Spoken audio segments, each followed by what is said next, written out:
Bonjour mes élèves, bienvenue à votre cours de français sur papier brun. Comme je vous ai dit au dernier cours, aujourd'hui on va parler de la virgule. Cours numéro 2, la virgule. Comme je vous ai dit hier, l'emploi de la virgule n'est pas nécessairement difficile, mais il y a plusieurs règles à retenir. Pour vous faciliter la vie, j'ai réduit le nombre de règles à seulement 4. Donc il y a 4 cas où on emploie la virgule.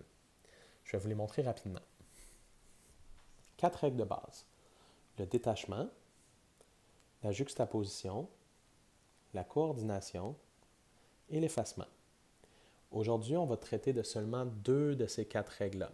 Dans le prochain vidéo, on va parler des 2 autres. Donc aujourd'hui, on va parler du détachement et de la juxtaposition. Commençons avec le détachement.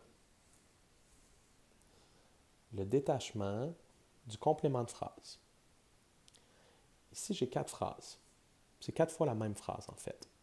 La première, les élèves attendaient leur prof hier soir.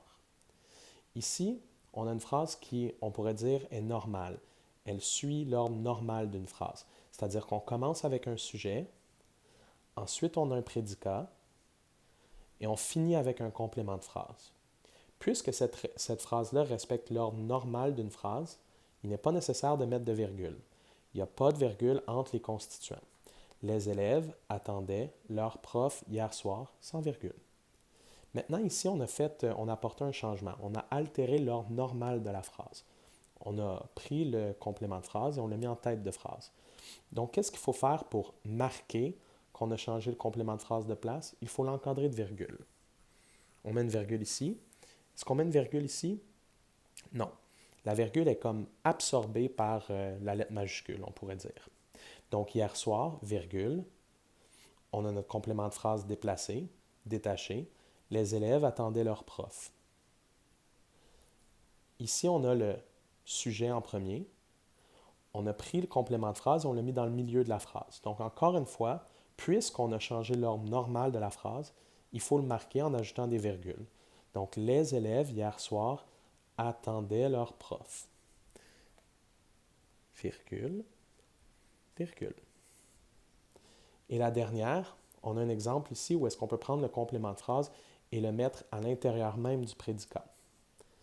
Les élèves, le sujet, attendaient le noyau du groupe verbal, hier soir, le complément de phrase, leur prof, le complément direct. Donc, encore une fois, pour marquer le fait qu'on a changé le complément de phrase de place, on l'encadre de virgule. Donc, on est encore dans la catégorie le détachement du complément de phrase. Est-ce que c'est la seule chose qu'on peut détacher? Non. On peut aussi détacher le complément du nom. Je vais vous donner des exemples.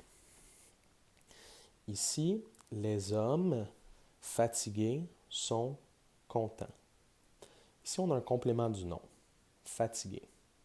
On va le détacher à l'aide de virgule. On va voir ce qui va arriver. Les hommes fatigués, qui est entre virgule, complément du nom qui est détaché, sont contents. La phrase tout de suite après, c'est « Les hommes fatigués sont contents ». Je ne sais pas si vous entendez la différence juste à la lecture. Je peux recommencer. Les hommes fatigués sont contents. Et l'autre, les hommes fatigués sont contents. Dans la deuxième phrase, les hommes fatigués sont contents, où fatigué n'est pas entre virgules, on pourrait dire que ce sont seulement les hommes qui sont fatigués qui sont contents. Alors que dans la première, c'est tous les hommes.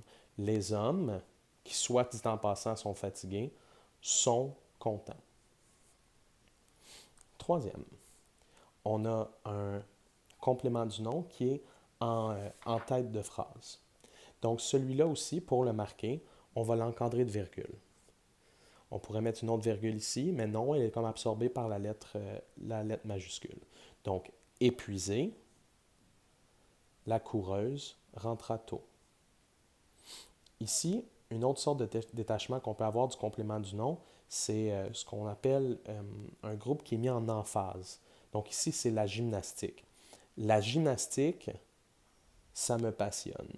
Donc, qu'est-ce qu'on fait pour marquer le détachement du groupe du nom la gymnastique?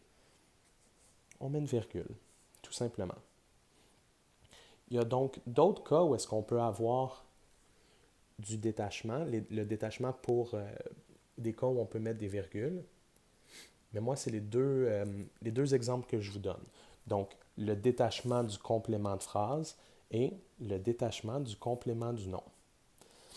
Pour résumer, ici, c'est souvent lorsque le complément de phrase ou tout le temps lorsque le complément de phrase est déplacé, qu'il soit en tête de phrase ou dans le milieu de la phrase, on l'encadre de virgule. Et ici, le complément du nom, lorsqu'il est détaché, comme dans les cas ici, on encadre le complément du nom de virgule. Épuisé, la coureuse rentre à tôt. Ensuite, on a la juxtaposition. Qu'est-ce que c'est la juxtaposition? La juxtaposition, c'est un cas de coordination. Qu'est-ce que c'est la coordination? La coordination, c'est de joindre des unités syntaxiques ensemble. Qu'est-ce que c'est des unités syntaxiques? On pourrait dire que c'est des groupes de mots.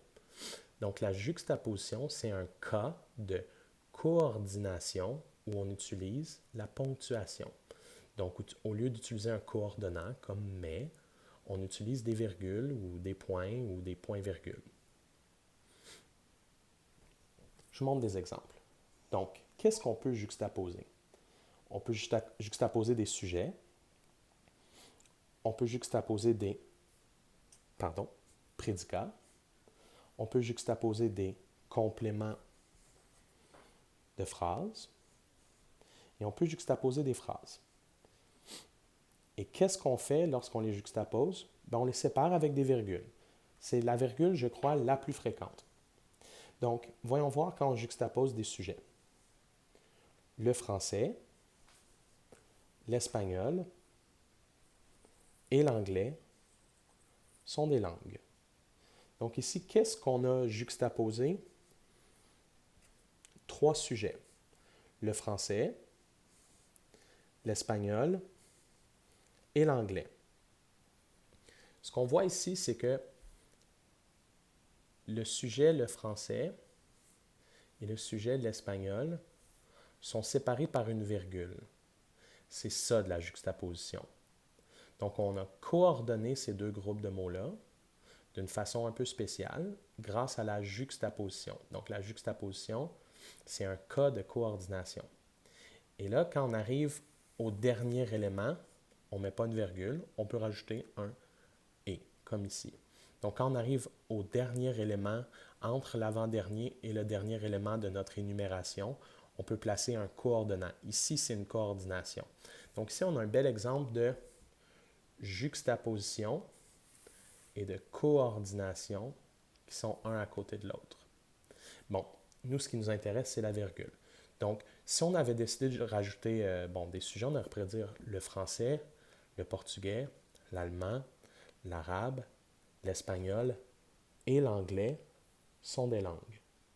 Donc, entre chacun des sujets que je viens d'ajouter, on aurait pu mettre une virgule.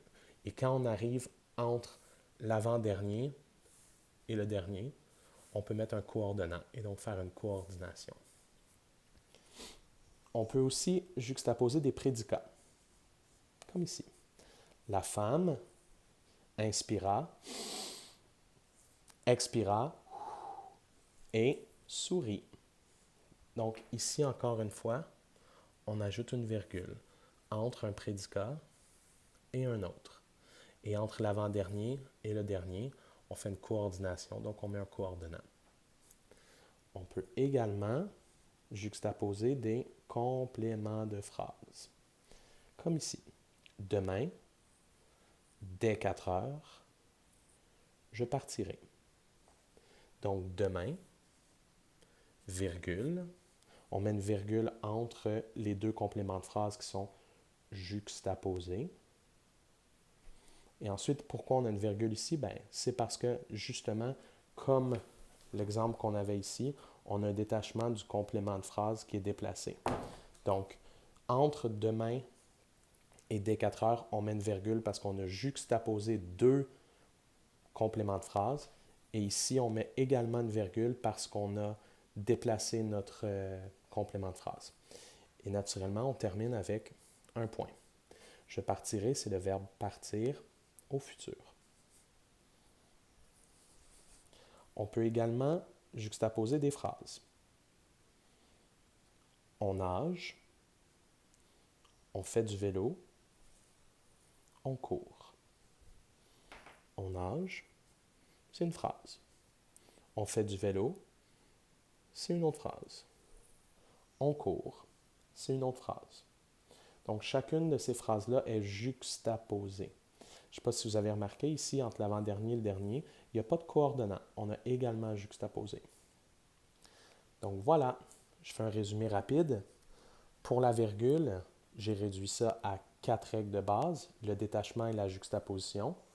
Dans la prochaine vidéo, on va voir la coordination et l'effacement. Donc, le détachement du complément de phrase, c'est lorsque le complément de phrase n'occupe pas sa place habituelle, qui est le dernier constituant de la phrase. Donc, on commence avec le sujet, le prédicat et finalement le complément de phrase. S'il n'est pas en dernier, eh bien, on va le mettre en virgule. Ensuite, le complément du nom, détachement du complément du nom, qu'on met également en virgule. Épuisé, comme ici, une virgule après le détachement ici du complément du nom qui est en tête de phrase, ou lorsqu'on fait l'emphase. Ensuite, il y a la juxtaposition, qui est probablement le plus facile à comprendre. C'est quand on fait de la coordination avec l'aide d'une virgule. Donc, on joint des éléments syntaxiques. On joint des groupes de mots, comme des sujets, des prédicats, des compléments de phrases ou des phrases. Merci, mes amis.